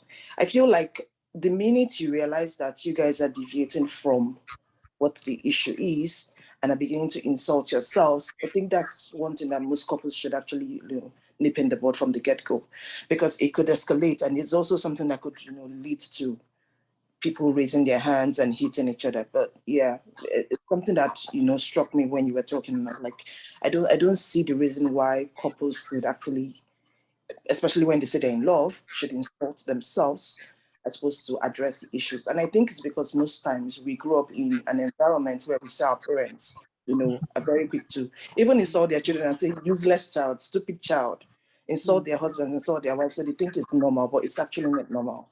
But yeah, once again, thank you very much for the very informative presentation. Thank you. Thank you for pointing that out, because it's true. And it takes me back to what I was saying about family of origin, right? What is the pattern that they're used to? There are couples, and I watched a movie recently of this, and both of them, if you see them insulting each other, they go really, really low, very vulgar, very terrible things they'll say to each other, and then it will escalate to a physical fight, and then they're good. And to them, that's their relationship. Their relationship is just a very, it's a very passionate one, right? So that's how they've learned to interact with each other. And can you convince them that they are in an abusive relationship? They probably wouldn't agree, but it's true what I'm not sure if it's V or I, was saying about that. You have to check the patterns. People, and I see somebody else has their hand up, which again brings me to what Onyi had asked before about what a person can do to heal from abuse, on their own. Again, checking those patterns of behavior for yourself, right? But also where were you mentally and emotionally in your life? What was happening for you that made you allow, right, the abuse to continue? Because that's what happens. You allow it to continue because somehow, perhaps your self-esteem is low, you don't have anywhere you feel you can go, whatever. But also, what patterns of behavior are normal to you? People are addicted to abusive patterns of behavior. Again, as I was saying, like some women, they believe their husband, first of all, it starts with their boyfriend. Your boyfriend has to beat you to show that he loves you. That's what they're used to. They're addicted to that. They marry a man who is calm, who doesn't have any intentions of abusing them. They will trigger him to the point where they will find a way to create a situation where he will beat them. That's the whole trauma response, but that's a thing. So people have to sort of be mindful of these things. Wow. Thank you so much. Thank you so much, for stressing that. Thank you. Thank you so much. Is it saying this my new guy is boring? Exactly. Yeah, like there's no trouble. Then everywhere is peaceful. You say it's boring. I know. Thank you so much. Okay, so Onyi, do you have any question? Because I've got just one or two questions in my inbox, and I just want to quickly go to that. Let me just hear from you. Yeah, sorry. Yeah, again, I had a question, and then she's saying so many things that are like I'm just thinking about. But let me just go. I just wanted to say, first of all, in Africa, for example, a lot of women stay in these abusive marriages. Money is always a big thing. If they had money, they will not stay. In the abroad, a lot of people can just stand up and leave because at least there's the welfare system. Government will take care of them last, right? But Africa, money. And then what will people say? Hell, what would they say? My village people, oh my God. So what role do we play in feeding into that whole what will people say narrative? Do you see what I mean? What role do we play? Are we following in the Assyria? Are we promoting the gist? Are we shaming our fellow women that are going through these things? These are the kind of things I think we as women also need to talk about to see how we're contributing to this problem. And I wanted to ask how are abusers made? When we're talking about the children, because a lot of these men that do these things, I'm assuming they're from families that they witnessed that kind of thing, and it seemed normal for them, and that's why it's very easy for them to just beat their wives. What do you think about that? That's my first question, and then I wanted to ask. Huh? That's absurd. Oh gosh, you see, that's the thing, that things keep coming up. Like anyway, okay, let me just leave it at that. And I hope at some point, let me just say this, I hope at some point you're going to give some kind of lecture or something on like children from these homes. Like what kind of trauma do they have from being in abusive homes, and then what happens to them moving forward? Do you see what I mean? Like how can we stop this from continuing? Yeah, I'll just. Okay, so I'll start off just on that. I'm going to segue from what you said into the question you asked about how abusers are made. Sadly, sometimes abusers are made because they were traumatized children. Because it's a way of coping, right? When somebody is in a situation like that where, mommy is beating daddy, they hear all the sounds, and it's just like, all of that trauma that is surrounding that incident, sometimes we'll see this in the movies, like some children will escape mentally, right? They'll go somewhere else. And it becomes like a game, like, oh, okay, right now I'm actually on an island somewhere, but that can become a personality disorder, that reaction. Some people cope then by internalizing the abuse. And they start to understand like, okay, dad is beating mom, it's a power thing. I don't want to be in that situation where I'm the one beaten. So I'm the one that'll be beating them, right? You take that power then and you take on the role of an abuser as a defense against abuse. So I always sort of, on a personal note, if I hear about anybody that's abusing anybody, I don't have a lot of empathy for them. I'm just like, that's nonsense. I don't want to hear it. But from a psychology perspective, we break down the person, right? Like what is happening here? So the reality is some of these people who are abusers, they themselves at some point were abused, maybe by their parents, sexual abusers. And that's why I often say people, we have all kinds of sexual orientations and behaviors and all that now. Majority, and this is statistics, majority of them had history with sexual abuse. Why is there that correlation? It's a way of coping. This was done to you. So somehow your brain interprets that as, okay, this is okay, but also I have to continue to make this happen. So that if it continues happening, it will be normal. And then my brain tells me, oh, nothing bad happened to me. What happened was normal. It's coping. So abusers sometimes are made because they are victims of abuse, but not necessarily the case. Some people just have certain personality traits that are borderline for becoming abusive, right? Some people who have a dominant personality always want to control all that. You know, if they have relationships with people and they are in a culture that normalizes beating somebody and all that, you know, just to exercise maybe your manhood, they internalize that message. They talk to their guy friends. I beat my wife, I slap him, I show, right? So these messages are being communicated as like norm. This is okay. This is how we behave, you know? So abusers sometimes come from, from childhood, but even in adulthood, people just get the messaging that is being, you know, like perpetrated around them as, this is okay. We're going to behave in this way. And especially when there are no consequences, why not? Right? So then to your other points about how women behave around abuse, the reality of it is any woman who will successfully leave an abusive relationship has to have that community, has to have a village.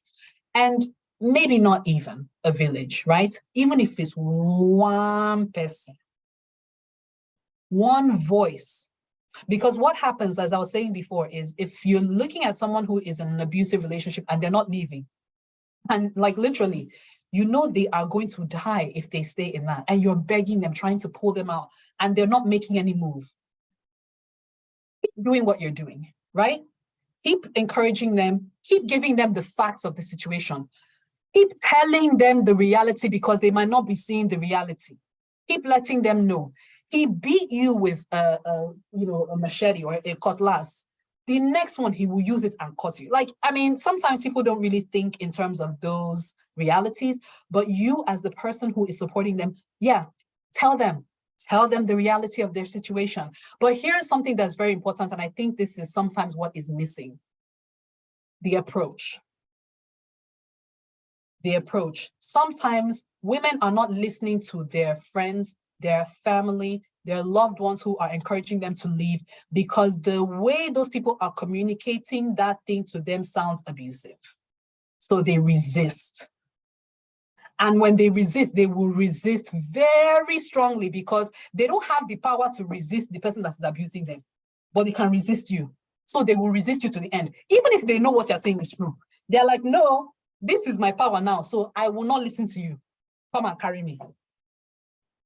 So if you want your message to get across, you have to butter it up. You really have to be that encouraging person. Show them that you respect their autonomy.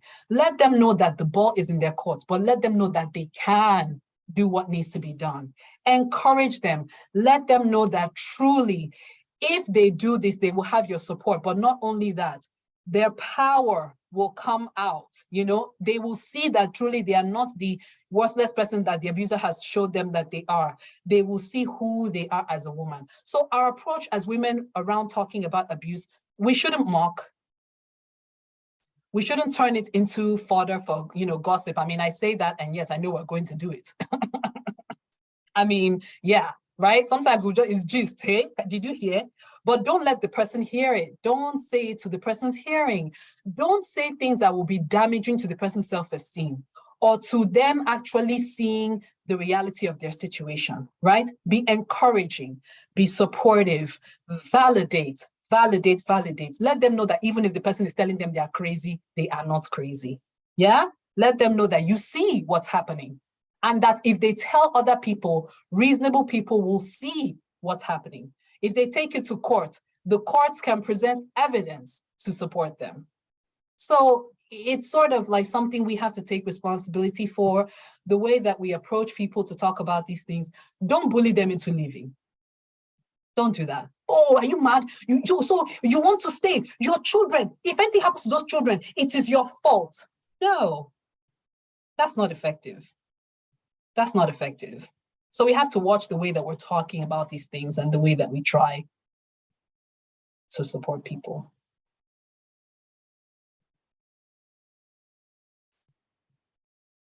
Wow. Thank you so much. Thank you so much, Yvette. Like, this is a lot to unpack. Honestly, Mrs. Debbie, your hand is up. You want to say something? Okay, yeah. So I just I think I've forgotten my line of thought. It was when the last person asked the question.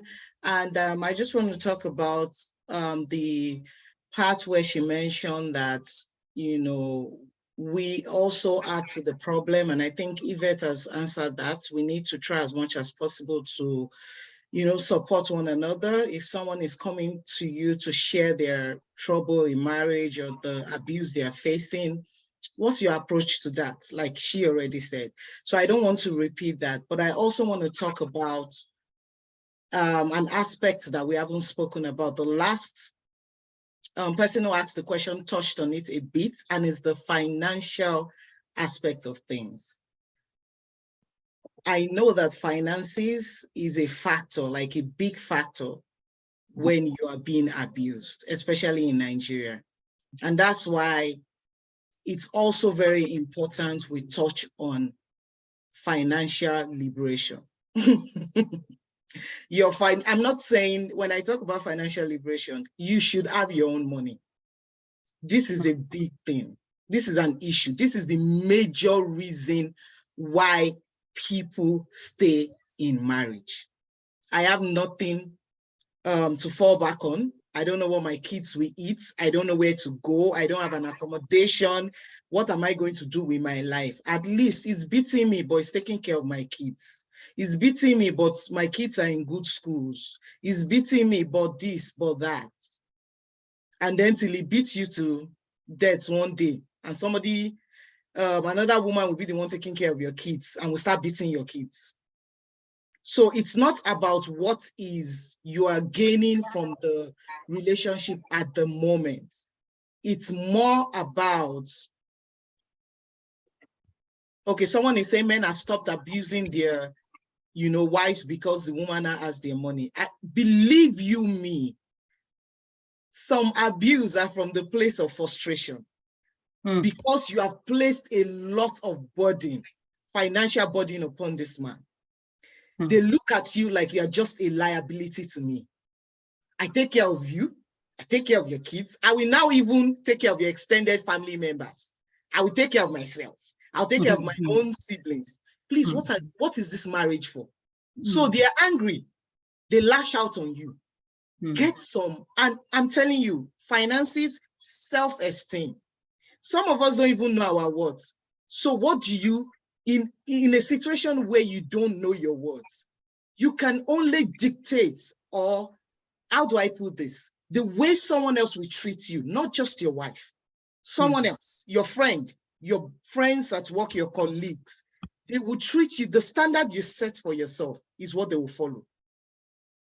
That's it. So even within the confines of marriage, how do you carry yourself? You just sit around, the man goes out, works, brings all the money, drops it on the table, everything is him. You are not making any inputs, you are not bringing financial, you are not doing nothing. You are not saving the family's finances in one way, you are not you are not investing, you are doing, you are just sitting down there. So let's talk about financial factors and how this contributes. And I want Yvette's thought on this, because this is the, especially in Nigeria, I must let you know, this is the major, for most women I've spoken to who are in abusive relationships in Nigeria, they tell me, I don't have where to go. Look at my kids. Where do I start from?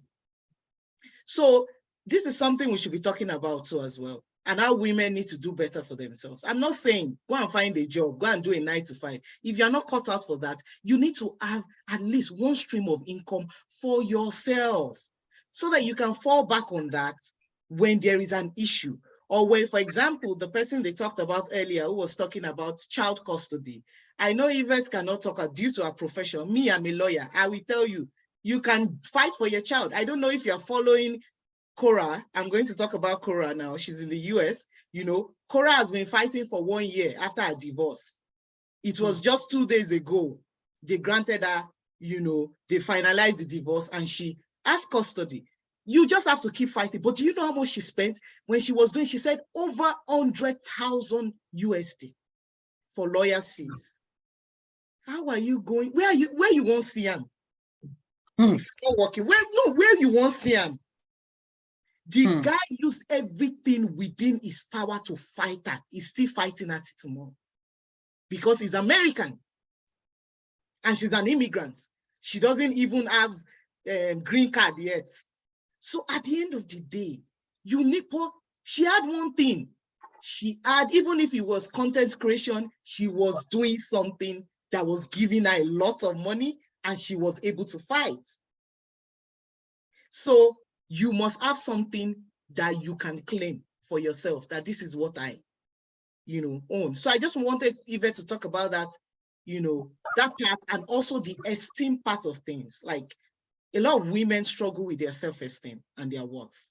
And this also enables men to abuse them. So I wanted Yvette, from your perspective, to talk about this and how we can quickly, help ourselves as women to be empowered in these ways. Yeah, thank you. So that I would focus on that. I would focus on the self-esteem part of it for women. I'm just reacting to what's going on in the comment section, and I have to say I agree. Somebody said, "Oh, but men too will beat their wife because she has money," right? So we can say, "Oh, the reason the man is beating his wife is because she's a liability," but then if she has the money, he will beat her too. And then somebody says, "Can't win." So I would be careful to excuse a man beating his wife because, for either of those reasons, right? I mean, I understand, a man might be triggered, he has a lot of, responsibilities, whatever his reasons are for abusing his wife. Let's get one thing straight. It is very much a choice. When a man lays his hand on his wife, it is a choice. It doesn't matter what she did to aggravate him. It's a choice. There are men who will not ever lay their hands on their wife, or anybody for that matter, right? So there are people who will not react, even in the same situation, under the same aggravation, will not react that way. So let's keep the responsibility on the person who is abusing. Whatever your reasons are, don't do it, right? So that's that. But I do agree that women should find ways to be more independent in that sense, especially financially, if not for any other reason, for their self-esteem, because abusers feed on low self-esteem. They feed on it. Times.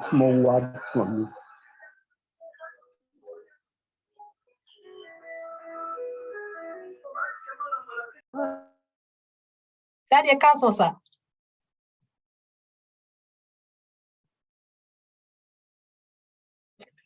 I have muted him. Sometimes, yeah, insecurity can make a man become violent. I don't know about make, right? And this is where I would be careful, because I don't know. I know humans can change, humans can react and do something out of character. But the reality is, most of these people who are abusers, they have the tendency in them. They're just looking for the perfect soil for it to blossom. And the perfect soil starts with a woman who does not know who she is, who has a low self-esteem, because what will happen is he will convince her not only that it's okay for him to abuse her, but it's okay for him to continue to abuse her, and there is nothing she can do about it. Yeah. So being financially independent is good because, as Deb was saying, you will always be better off knowing that you can stand on your own when you leave. Many people are stuck because they don't know how to stand on their own. And here in the US, women will go to shelters, to seek safety and security, especially when they have kids. Now, the reality of it is those shelters are not paradise, right? They're not ideal places to be. A lot of things happen in those shelters. And I get, like, when I see a woman with a child, I'm like, I'll tell you that you can go to a shelter, but I'm also like nervous about what will happen, because shelters can be very unsafe for kids too, So the reality is, if she has her own finances so that she can go somewhere else, she can get a hotel instead of a shelter. Those are the kinds of things where you see, like, financial stability is very important then in that sense. Self-esteem, to be able to even argue right? To be able to even defend yourself and, validate your own purpose as a person, your own identity, you have to have something. You do. And I'm not saying you have to have, a degree or whatever. Something. Women now are doing handwork. Like, I hear about women doing all kinds of things, hustling from, daybreak to dawn, doing, beading, doing ashoke, doing all kinds of things because they have to bring something in. Even if their husband is bringing, they have to make their own contribution too, right? Do it for yourself. Let that be the reason. Even if your husband, because here's another thing abusers do, which is the whole financial abuse thing we talked about. A man can convince you don't need to work. I'll take care of you. Oh, he has the money. My dear, I just want you to be home taking care of the children. And you think he's doing you a favor? Lies. Lies. Because once you're in that position, his sense of authority rises. And if he's an abuser by nature, you've done his work for him, basically. So that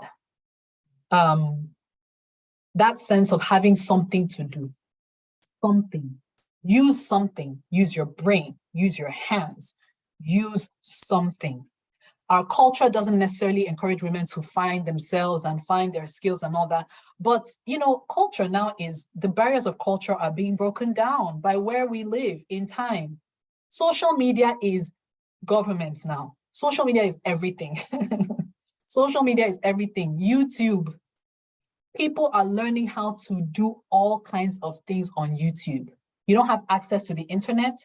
There are small business, there are things that are opening up. Traditionally, there have always been apprenticeship programs. Women can go and do apprentice to learn how to be a tailor. Like, there are so many things, so you can't really sit on your hands and say, oh, there's nothing for me to do, or I don't want to.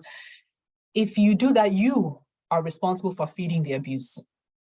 You're responsible for that. So financial, security in that sense is important. Even if you're not in an abusive situation or you don't see, any reason to feel insecure, the reality is that you don't want things to shift in a way that will put you at a disadvantage. And it will, if you don't have your own thing.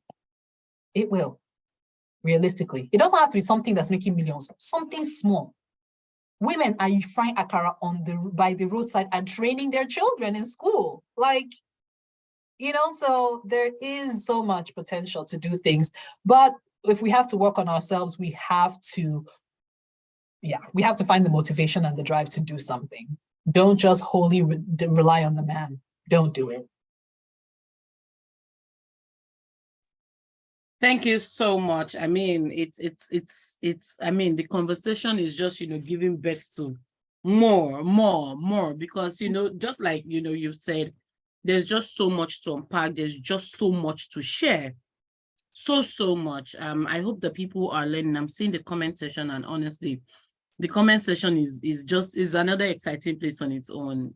Judy said that some men are also willing to work things out, and some women experience terrible home during childhood. Yeah, that's true. Thank you so much. Jennifer, I see that your hand was up. I don't know if you're still here. Even if you don't make a lot of money, just doing something helps your self-esteem. Exactly. So if someone beats you, you can have liver to say, oh, guys, stop it. this guy is this woman. Thank you so much. Jennifer, please, are you there? Can you unmute and then go ahead, please? We're gradually coming to the end of this session. And I really want to thank, everyone who has stayed here from the beginning till now. Thank you. Jennifer, over to you, please. Okay, thank you very much. Thank you once again, Yvette. Thank you, Debbie, for organizing such an amazing event where women can actually come together, learn, and impact their life positively. So I wanted to just make more like a quick suggestion.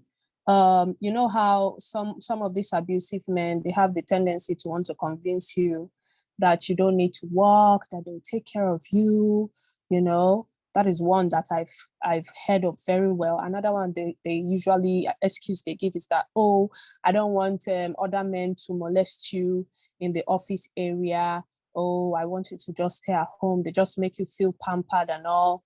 It's actually not from a, place of love. It's so that they can isolate you financially and be the one that is providing for you. So perhaps when you want to disagree with being at home and working from home, working outside the home, perhaps maybe start gradually in a very, very sweet, playful, polite way and work your way towards him agreeing for you to work.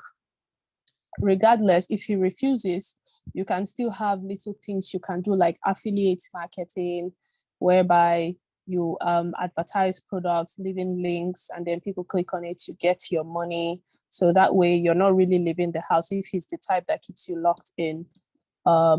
So that is one. And then two, another way in which you can make money from home with your phone is through transcription, being a transcriptionist. So lots of these NGOs in Nigeria, they give opportunities whereby they need transcriptionists to help them transcribe data that has been collected during field work or enumeration. So you just listen to the audio and you transcribe it. And then there are these drop shipping opportunities that you can look into. If you know stores in Lagos, in Port Harcourt that sell shoes and bags, you don't necessarily have to stock them.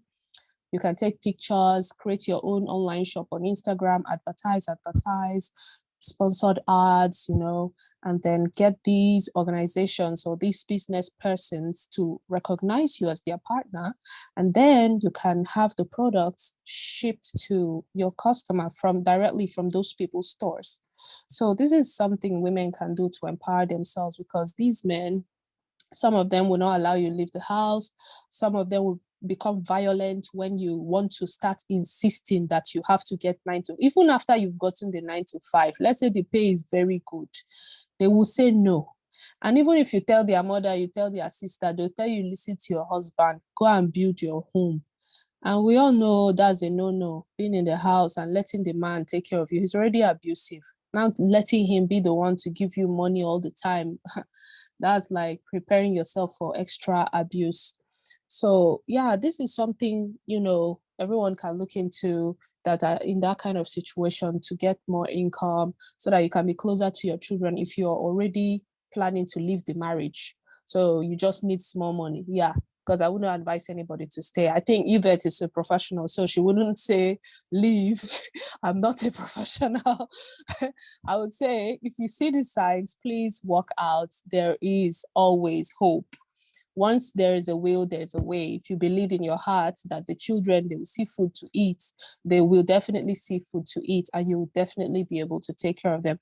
I believe moving forward, people will be coming out to give testimonies on how they, their breakthrough and how they gained freedom. So that other women who are currently going through that can look at these testimonies and have, a sense of confidence that they can do it too. So once again, thank you, Debbie. Thank you, Yvette. Thank you, our wonderful, beautiful host, our beautiful ladies, Yvonne, Yvette, Debbie. God bless you for organizing this wonderful event. I've learned so much. I feel empowered, and I know other women here are empowered too. God bless you. Thank you. Thank you so much, Jennifer. Thank you so much. Can I just comment on something Jennifer said? Yes, I think Jennifer just hit the nail on the head multiple times. But to one of the things she said about how testimonies of women who have successfully left. The truth is, like anything else in life, we react according to the messaging that we're getting, right? So people who are filling their heads or are having people fill their heads with stories of women who tried to leave and they killed them, or they could not take care of their children, or bad things happened to them when they left, will be less likely to leave, because that you're basically feeding their fear, right? So anyone who is in that situation has a responsibility, and anyone who is a friend or loved one of such a person who is abused has a responsibility to fill them with success stories, right? Give them opportunities to see successes. That in itself is powerful enough to encourage a woman to leave. She has to know that she can. And when you help her to see that, see, oh, people have done it too, and they have. So even if you're the friend or sister of a person who doesn't want to leave, you know, and you're tired of telling them to leave, you don't have to stop there. Find a way then to, you know, just send them information of people who have left, you know. You find something online, let them have the opportunities to see more and more examples of people that have successfully left, made something of themselves. You hear, yeah, these stories of women who started a business in a day from the ground up, right? They need to hear those things so that they will believe that it can be them. Thank you so much. Thank you so much for that.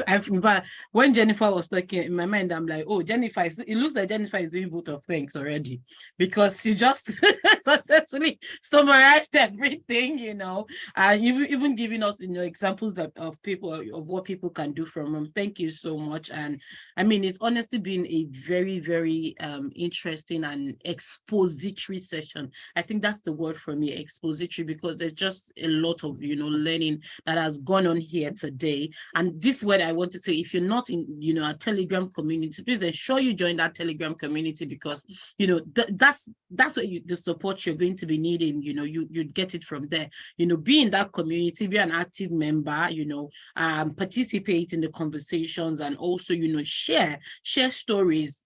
Let your own story also inspire, you know, other women also. I mean, you know, as we're going, you know, about this conversation, I actually just remembered that my mom lost you know, a sister, one of her sister, to domestic abuse a very, very long time ago. And, you know, one of the reasons why the woman used to say that she doesn't want to live is because of her children. But guess what? The children are doing fine. The children have grown by, in fact, it's been years, this like maybe up to maybe 15 or 20 years now, right? But I mean, everyone has moved on. Everyone is moving on. And that's just the way the world is. Everyone will move on when the chips are down. If anything happens, everyone will still move on. So if you find yourself in this situation, I mean, you have heard from an expert.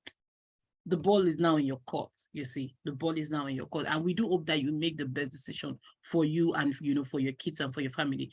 Deborah, please, over to you, please. Okay, so I just wanted to also re-emphasize the fact that we're not telling you not to try to work on your marriage. The message we're giving you is, if you are in an abusive relationship, seek help. That's it. Seek help. And help is not just getting up. Thank God you heard that directly from the mouth of the psychologist. She's saying she never tells her clients to get up and leave. You need to, because sometimes I've seen times where we point to our partner as the abuser, and we are actually the abuser. You need to evaluate yourself. You need to seek help in one way or the other. We have mentioned, if you don't have money for therapy, speak to people, join a community, speak to a trusted person, always seek help. Try different ways first. But when it's physical and there's a danger imminent, there's, you know, you can see, you know that this man is going to kill you. Please, separation is needed immediately. You can seek help while you are separated. Don't stay in the marriage and be like, yeah, I'm seeking help. And the man broke your finger yesterday, he broke your rib today, and all of that. Separate first, then seek help. And then after, you know, you guys have worked on your relationship and your healing process is complete, you can think about coming back together. But please remove yourself from any physical danger within your home. This is very important. Remove yourself from it. You have the strength. And if you know that you are struggling with, you know, the strength to do that, speak to somebody, find help, read resources online, go on YouTube, speak to someone, you can speak to us. And this is also what we do with our platform. We have a number of lawyers, we have a number of psychologists that have partnered with us. If you need free sessions, we can connect you free of charge for these sessions with psychologists. We can connect you with lawyers who would help you, accelerate these issues, especially when it comes to custody with your child. If you have all of these issues, send it our way and we'll definitely find a way to assist you and make this journey easier for you. This is why we are here for you. And this is the whole reason why this platform was created, to create awareness and to also act when need be. I thank you very much for everyone that has joined us. Thank you very much. I really do appreciate you. Join the Telegram group and, keep in touch with us and all our events that we'll be hosting. I'm sending it back to Mary. Do have a lovely night, evening to everyone. Thank you so much. It's been a great, honor to do this. I mean, I'm blessed. Meeting Yvette today is just like a blessing. I'm a student of psychology, by the way, so this really, really interests me. Like, I was really loving all your, answers. Very, very on point. Thank you so much. Okay, I'm just going to leave you with cool music like I did the other time. This time around, I hope that my music is going to be heard by everyone so that yes, you can enjoy it as you take your zobo, your puff puff, and your chin chin on your way out. Please ask the ushers to just drop it for you. Thank you so much. Please make sure you join the Telegram group and share what you've learned today on social media. Tag Parenting Womanhood. Okay, share. The more we share, the more we create the awareness. The more more people get to learn about these things. It's very important. So don't just learn this and then you keep it just with you. Please share, talk about it, let more people join the group, and then tag Perfecting Womanhood on all platforms as you share. Thank you so much, everyone. Do have a very lovely evening or morning or afternoon. Thank you so much, everyone.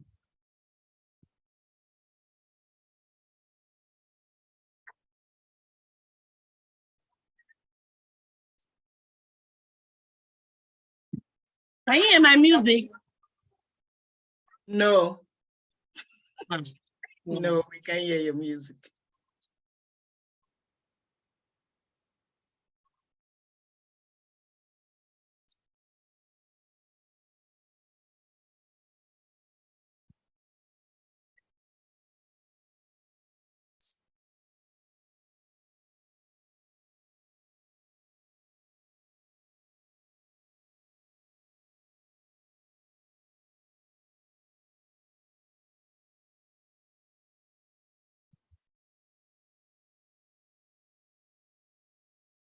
Smile, the text of falling star.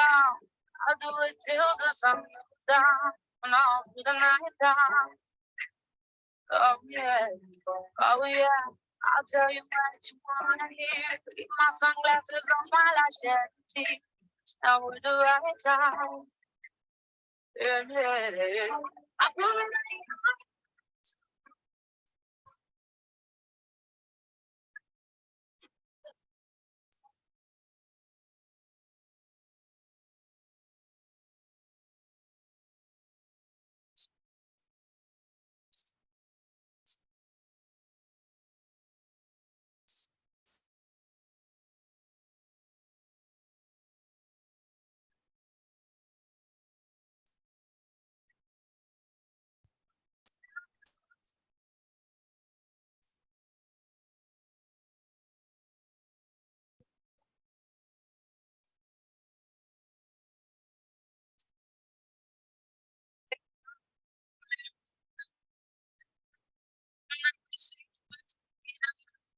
And I'll leave down.